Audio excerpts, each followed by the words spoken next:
On vous a sûrement déjà dit d'être moins émotionnel, d'être plus rationnel, de contrôler vos émotions, de ne pas être pris par les émotions, qu'il faut privilégier la raison, votre logique, votre intellect, pour pouvoir mieux décider.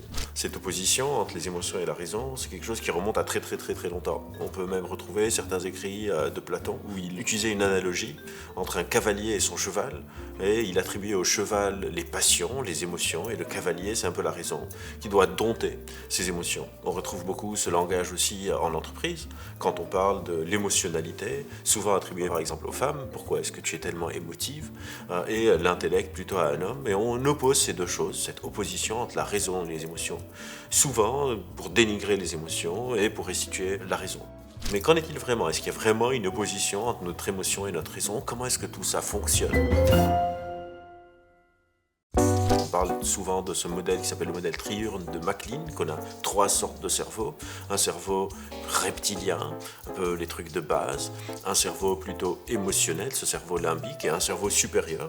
Et on nous propose souvent de privilégier notre cerveau rationnel quand on veut bien travailler, coopérer, bien décider. Mais est-ce que les émotions sont supposées être mises sur le banc de touche? Rien n'est moins sûr. En fait, le premier problème vient du mot émotion. C'est qu'on parle souvent des émotions, mais le mot émotion veut dire plein de choses. Par exemple, quand on parle du cerveau émotionnel, du cerveau rationnel, du système limbique, on est en train de parler de la trace biologique des émotions. Mais quand on fait nos recherches, cette trace biologique n'est pas automatiquement liée à un autre sens du mot émotion qu'on considère, qui est ce que je ressens, ce qu'on appelle ma phénoménologie. Quand je suis en colère, je ne suis pas en train de sentir mes neurones en train de s'activer dans une zone de mon cerveau, vous ressentez une émotion et c'est tout. Il y a une sorte de décorrélation entre l'émotion et l'activation biologique de cette émotion. Le troisième sens qu'on peut donner au mot émotion, c'est la manière dont on en parle. Quand je dis à quelqu'un je suis très en colère, ou je suis jaloux, ou je suis anxieux. Mais en fait, le mot anxieux, quand je l'utilise, va être très différent pour moi et pour une autre personne, parce qu'on a tous par exemple un tempérament de base. Si moi de base je suis pas du tout anxieux et là je me sens anxieux, peut-être que c'est rien par rapport à une personne qui de base est très anxieuse et qui se sent encore plus anxieuse. Et donc dans ces trois sens différents qu'on vient de donner au mot émotion, donc d'un côté on a les activations biologiques un peu des émotions, ce qui se passe dans mon cerveau, il y a le ressenti que je sens, que je vis quand j'ai une émotion. Et puis il y a la manière dont j'en parle, le concept quelque part. Et c'est très important de séparer ces trois parce qu'ils ne sont pas du tout les mêmes. Et surtout, c'est pas ces trois qui s'opposent tout le temps à la raison. Je veux que vous fassiez une sorte d'exercice. Imaginez que vous venez de faire une présentation, et à la fin de cette présentation, on vient et on vous fait des remarques qui pour vous ne sont pas très importantes, que vous auriez pu faire un peu plus de pause entre vos phrases, ou que la police que vous avez choisie était pas top, ou que vous pouvez peut-être, je sais pas, avoir agrandi un peu plus, ou rapetit un peu plus, ou utiliser d'autres couleurs.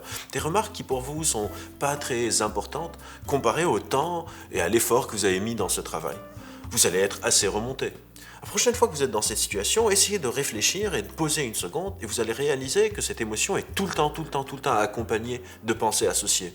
Vous allez vous dire que mais c'est facile de faire des remarques alors qu'on n'a pas bossé dessus, que souvent on cherche à vous casser, que dans la culture de votre entreprise, on ne promouvoit jamais des trucs positifs. Il faut toujours critiquer en se disant que si on nous critique, on va faire mieux la prochaine fois.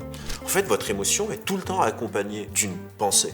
De la même manière, si vous essayez de vous calmer, d'être moins émotionnel, vous allez modifier aussi bien l'émotion mais aussi la pensée. Contrairement à l'idée qu'on a que notre émotion est souvent en opposition à notre rationalité, ces deux équipes, d'un point de vue encore une fois phénoménologique, comment je le ressens, viennent tout le temps ensemble. On a tout le temps une sorte de dyade d'émotions et de raisons associées qu'on essaye de remplacer par une autre émotion, une autre rationalité, d'autres pensées associées. Donc il n'y a pas vraiment une opposition, ça veut rien dire en fait au final de dire à quelqu'un soit moins émotionnel, soit plus rationnel. Ce serait beaucoup plus utile de dire à une personne de remplacer ce couple émotion-raison par un autre couple émotion-raison. Ça c'est le premier point qui est très important à savoir, c'est qu'il n'y a pas une opposition entre ces deux facteurs. Le deuxième point qui est important à savoir, c'est que si les émotions étaient si mauvaises, si on veut essayer d'éliminer les émotions de l'équation en se disant que si j'ai pas d'émotions, je vais être un super décideur, il se trouve qu'il y a des personnes qui n'ont pas vraiment accès à leurs émotions, qui ont des émotions qui sont un peu bridées. On peut par exemple parler d'alexithymie ou d'apathie parfois. Et quand on fait des recherches avec des patients qui ont parfois des lésions dans certaines aires cérébrales qui s'occupent de la base biologique de l'émotion, on pourrait imaginer que ces personnes vont devenir de super décideurs, qu'il faudrait qu'on les mette dans les meilleurs postes de responsabilité, qu'ils deviennent les PDG, les CEO de toutes les boîtes, vu qu'ils ne sont pas pris par les affres de l'émotionnalité, et donc il ne reste que leur intellect. Et bien figurez-vous que quand ces personnes, on essaye de leur faire des tâches de décision, par exemple on le fait jouer à un jeu de cartes où il y a une pile qui les fait gagner et une autre qui les fait perdre, en général, les personnes qui ont accès à leurs émotions vont très vite commencer à choisir tout le temps la pile qui les fait gagner parce qu'elle est avantageuse. Et bien chez les personnes qui n'ont pas d'émotions, elles ne font plus du tout la différence entre les deux piles. Elles vont piocher un peu au hasard, parce que les émotions sont aussi une sorte de boussole, une sorte de retour du réel, une sorte de feedback qui m'indique quoi faire. Et donc mon intellect ne peut pas vraiment décider si j'ai pas un retour du réel. Si vous allez au travail et vous faites quelque chose, c'est parce que vous avez un retour émotionnel. Soit vous aimez bien vos collègues, soit vous aimez bien votre travail, soit vous le faites pour le salaire, vous voulez une sorte de retour monétaire pour que vous puissiez assurer d'autres choses que vous aimez bien. Vous ne pouvez pas vraiment devenir un super décideur. Et ce serait presque naïf de croire que mettre vos émotions de côté, c'est ça qui va vous aider à être de meilleurs décideurs. On a besoin de notre compassion, on a besoin de bienveillance, mais aussi on a besoin de nos émotions négatives. Souvent, on se dit, ok, les émotions positives, pourquoi pas, mais les émotions négatives, non. Pas le stress, pas la tristesse, pas la colère, pas le dégoût. Mais ces émotions sont aussi très très centrales, parce que c'est ces émotions qui, historiquement, nous ont permis d'aller de l'avant. C'est quand j'ai peur que je peux me protéger. C'est quand je suis en colère que je vais changer quelque chose. C'est quand je suis dépité que je me dis qu'il faut peut-être que je me mette à l'action. Évidemment, c'est une question de dosage. Mettre complètement de côté les émotions, c'est tout aussi absurde que accepter et devenir complètement transparent à toutes les émotions qui me traversent. Et donc, on ne va plus penser de cette manière d'opposition entre mon émotion et ma raison. Il faut quelque part réhabiliter les émotions de la même manière qu'on a mis en place l'intellect et voir que ces deux facettes de notre psyché souvent fonctionnent de pair.